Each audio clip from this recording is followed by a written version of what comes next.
Good evening বন্ধুরা, Rumpa's healthy food চ্যানেলে সবাইকে স্বাগত। আজ আমি আপনাদের জন্য নিয়ে এসেছি নিরামিষ পটলের রসা।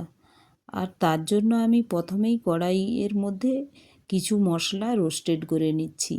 দিয়েছি গোটা জিরে, ধনে, আর দিয়েছি এলাচ, লবঙ্গ, দারচিনি, আর দুটো লঙ্কা আর তেজপাতা দিয়ে এটা রোস্ট করে আমি এটা ছোট হামাদিস্তায় এটা ক্র্যাশ করে নিয়েছি। আর পটল পটল আর আলু এটা ডুমো ডুমো করে কেটে নিয়েছি। আর মশলাতে নিয়েছি আদা পেস্ট, ধনে জিরে পাউডার, আর যে মশলাটা রোস্ট করে নিয়েছিলাম ওটা হামাদিস্তায় ক্র্যাশ করে নিয়েছি হলুদ আর সর্ষের তেল, লবণ, আর ফোড়নের জন্য নিয়েছি 5 ফোড়ন, লঙ্কা, তেজপাতা। আর পটলটা এই গরমের সময় খুব ভালো লাগে, হালকা হালকা গরম পড়ছে আর পটলটা খুব সুন্দর ফ্রেশ বেরিয়েছে, নতুন পটল, তাই ভাবলাম এইভাবে নিরামিষ রান্না করলে খুব ভালো লাগবে। তো পটলটা আগে ভেজে নিচ্ছি। কড়াই গরম হয়ে গিয়েছে, এতে তেল দিয়ে দিলাম। আর দেখুন 1 টিস্পুনই তেল দিলাম। এর মধ্যেই আমার পটলটা ভালোভাবে ভাজা হয়ে যাবে। তো পটল দিয়ে এর মধ্যে দিয়ে দিলাম স্বাদ মতো লবণ আর পরিমাণ মতো হলুদ। এটা দিয়ে ভালোভাবে নাড়াচাড়া করে আমি ঢেকে দেব। এটা ঢেকে ঢেকে ভাজা করলে কম তেলের মধ্যেই সুন্দর ভাজা হয়ে যায়।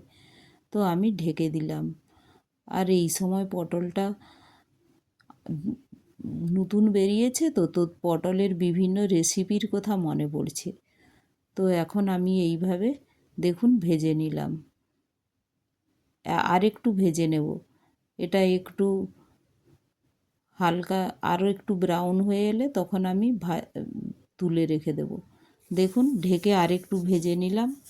তো লাইট ব্রাউন হয়ে গিয়েছে সব পটলগুলোই। তো এখন আমি এটা কড়া থেকে তুলে নেব। আর আমার মা ঠিক এইভাবেই বানাতো, তো আমার খুব এইটা পছন্দের সবজি ছিল। তো তাই ভাবলাম আপনাদের সাথেও আমার মায়ের রেসিপিটা শেয়ার করি। এখন ওই কড়াইয়ের মধ্যে তেল দিয়ে দিলাম ফোড়ন, 5 ফোড়ন, লঙ্কা, তেজপাতা দিয়ে ওর মধ্যে আলুগুলো দিয়ে দিলাম। আর ওর মধ্যেই দিয়ে দেব হলুদ আর স্বাদ মতো লবণ। এটা নাড়াচাড়া করে আমি এর মধ্যে দিয়ে দেব যে আদাটা আমি পেস্ট করে রেখেছিলাম, ওই আদাটা। আর আমার মাও ঠিক এইভাবে কম তেলে এইভাবেই নেড়ে রান্না করতো, হালকা তেল দিয়ে এইভাবে সুস্বাদু রান্না খুব মা বানাতো। তো আমার ওই খুব ভালো লাগে কম তেলে এই রকম সবজি। তো এইভাবে নেড়ে এর মধ্যে দিয়ে দিলাম, আদাটা নাড়া হয়ে গিয়েছে, তো এর মধ্যে দিয়ে দিলাম জিরে পাউডার আর ধনে পাউডার। আর জিরে ধনে আমি একসাথেই রোদে গরম করে এটা পেস্ট করে নিয়েছি, বাড়িতেই বানিয়ে রেখেছি। তো এখন দেখুন মশলাটা একটু শুকিয়ে শুকিয়ে গিয়েছে, তো একটুখানি জল দিয়ে দেব। জল দিয়ে মশলাটার সাথে মিশিয়ে নিয়ে আমি একটু ঢেকে এটা আলুর সাথে কষতে দেব। ঢেকেই এটা রেখে দেব। তো এটা ঢেকে কষতে দিলে মশলার ফ্লেভারটা আলুর মধ্যে ভালোভাবে আলুর মধ্যে অ্যাবজর্ব হয়ে যায়। তো ঢেকে দিলাম। দেখুন আলুটার প্রায় জলটা প্রায় শুকিয়ে এসেছে। তো এখন আমি এইভাবে নেড়ে একটু এর মধ্যে দিয়ে দেব গরম জল। আমি জলটা পাশের ওভেনেই গরম করে রেখেছি। তো এর মধ্যে দিয়ে দেব গরম জল। আর এটা যদি আপনারা আমি যেহেতু রস রস রাখছি তো একটু বেশি করেই জল দেব। আর আপনারা যদি কম জল মাখা মাখা করতে চান তো কম পরিমাণে জল দেবেন, আলু ডোবার মতোই জল দেবেন। আর এর মধ্যে আমি লঙ্কা গুঁড়ো ইউজ করছি না, এতেও আমি কাঁচা লঙ্কা দিয়েই রান্নাটা করছি। কাঁচা লঙ্কার ফ্লেভারটাও খুব ভালো লাগে, তাই কাঁচা লঙ্কাই দিয়ে দিলাম। আর লঙ্কাগুলো খুব ঝাল, তো এইটুকু লঙ্কাতেই আমার হয়ে যাবে। তো দেখুন আমি গরম জল দিয়ে দিলাম, এর মধ্যে আরও 1 গ্লাস আমি জল দিয়ে দেব। দিয়ে আমি এটা ঢেকে এটা হতে দেব।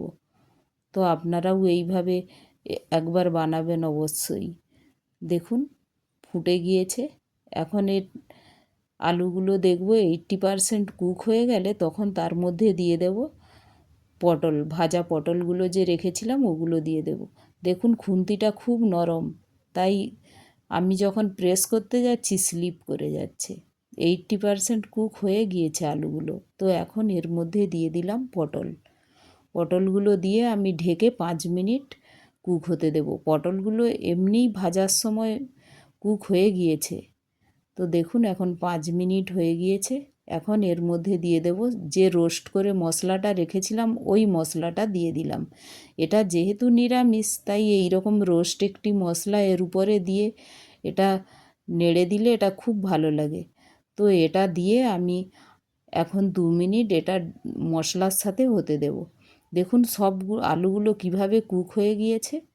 তো এই সময় 2 মিনিটই মাত্র ওয়েট করলাম। এখন খুলে এর দেখুন কালারটা, লঙ্কা গুঁড়ো না দিয়েও কালারটা লাইট লাইট ব্রাউন এসেছে, তো দেখতেও ভালো লেগেছে। তো এখন এর মধ্যে দিয়ে দিলাম ধনেপাতা কুচি। আর অনেকেই ধনেপাতা কুচি পছন্দ করেন না, তো তারা এটা দেবেন না। তো আমি দেখুন ধনেপাতা কুচি দিয়ে নাড়াচাড়া করে এখন আমি গ্যাসটা দেখুন অফ করে দিলাম। আমি 2 মিনিট পরে এসে দেখাচ্ছি আপনাদের কালারটা কিভাবে এসেছে। তো দেখুন 2 মিনিট হয়ে গিয়েছে। এখন আমি দেখুন কতটা সুন্দর হয়ে গিয়েছে। তো এইভাবে অবশ্যই বানাবেন, আর একটা লাইক, শেয়ার ও সাবস্ক্রাইবও করে দেবেন। আর খুব ভালো থাকবেন। Thank you.